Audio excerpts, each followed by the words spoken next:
Throw breaks in Tekken 8 are complicated.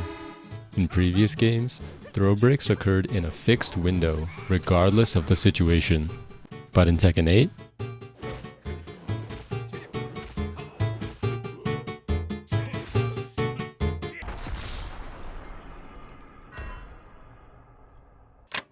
thankfully, most throws still follow a general set of rules, so let's start with those. Most front-facing throws have a 20 frame break window. So after they connect, which, by the way, is when this big flash occurs, you have 20 frames to input the appropriate break.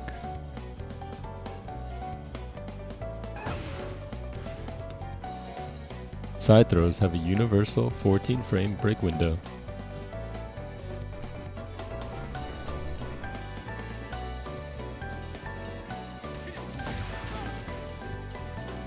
Though King is the only one who has them for now, ground throws have a 7 frame break window.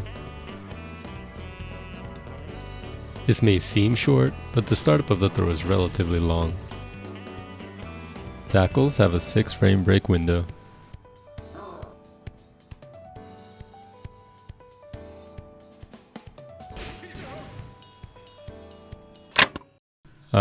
If only it were that simple. Dragunov has a series of strings that can end with a unique throw. And they all have an 11 frame break window, for no discernible reason. Steve has a throw out of his sway stance that has a 14 frame break window. This is probably intentional, as it's been this way for multiple games now. Victor's generic grab also has a 14 frame break window. This seems like a bug, because no other generic grab works this way, but a patch has gone by and it hasn't been changed, so I'm not sure. King's down forward 2+4 has a 23 frame break window.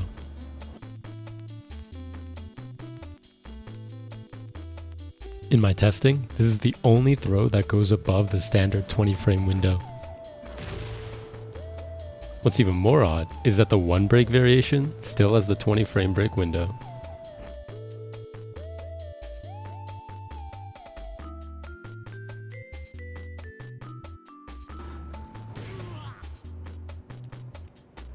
Also, King's Blue Spark throws have an 18 frame break window.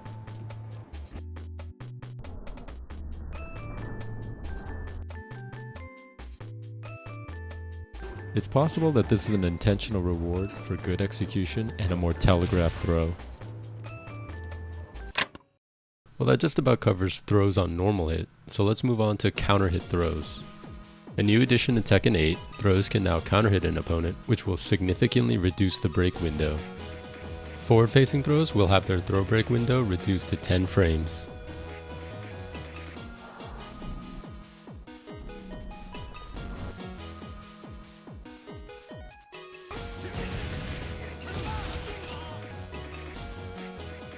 Note that most throws are reduced to 10 frames regardless of the original break window. Even Dragunov's unique 11 frame throw break is reduced to 10 frames.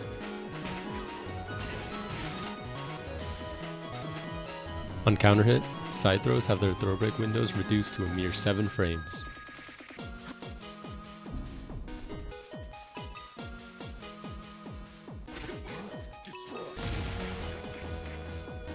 Oddly enough, ground throws do not have a reduced throw break window. It's still 7 frames.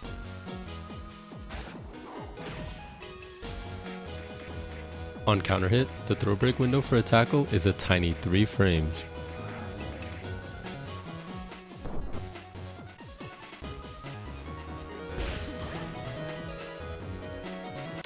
And of course, there are still exceptions, but this time it's only from King. If King's down forward 2+4 counter hits the opponent, the break window is 12 frames.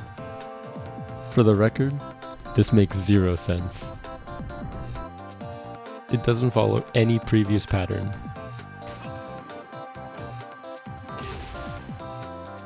Also, if King's blue spark throws counter hit the opponent, the break window is reduced to just 7 frames. This one could be intentional, given that blue spark throws already have a smaller break window on normal hit.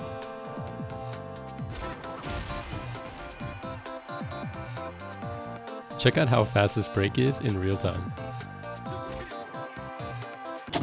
Okay, I originally thought that would be the end of the video, because Tekken 8's only official change was adding counter hit throws. But now, I introduce you to... On the surface, punishing a move with a throw doesn't seem special. Note that the following throws are a punish, but the throw can be broken just fine, with no changes to the throw break window. However, if the throw happens to be a chain grab, and the initial throw is not broken, the entire chain is guaranteed. Again, Nina punishes Jin, but despite mashing the correct break, the chain throw goes entirely unbroken. Unless, of course, the throw punishes the last frame of an attack. Here, I've set up Nina to punish Jin's last recovery frame, and you can distinctly see that it is a punish. For whatever reason, the chain throw can be broken again. While I don't know why this happens, this is especially relevant to power crush moves, as the initial throw cannot be broken, effectively guaranteeing the whole chain. Unless, of course, you manage to punish the last frame of a power crush. Then, while the initial throw is unbreakable, the entire chain becomes breakable again. And before I close out the video, I have one last thing I want to cover.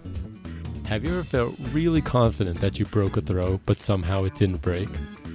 Well, it's possible that you might have been locked out of that throw break. Once again, for no discernible reason, if you're holding down a punch button when thrown by a 1 or 2 throw, you can't break that throw. In these clips, I'm holding down a punch button before the throw connects. Here, you'll see that even though the correct throw break is being input in the throw break window, the throw does not break. If you're holding down both punches when thrown by a 1+2 throw, you cannot break that throw.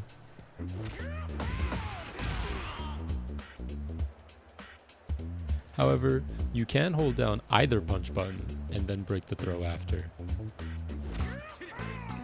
Again, I cannot tell you why this happens or why it exists. For those curious, I did try testing this in Tekken 7 and was unable to recreate it. Okay, that was a lot of information, so here's a brief written summary of my findings. While I was working on this video, a patch was already announced, so it's very likely that some things are going to change. If any throw break changes come out, I'll be sure to cover it in a future video, so please subscribe. And thanks for watching.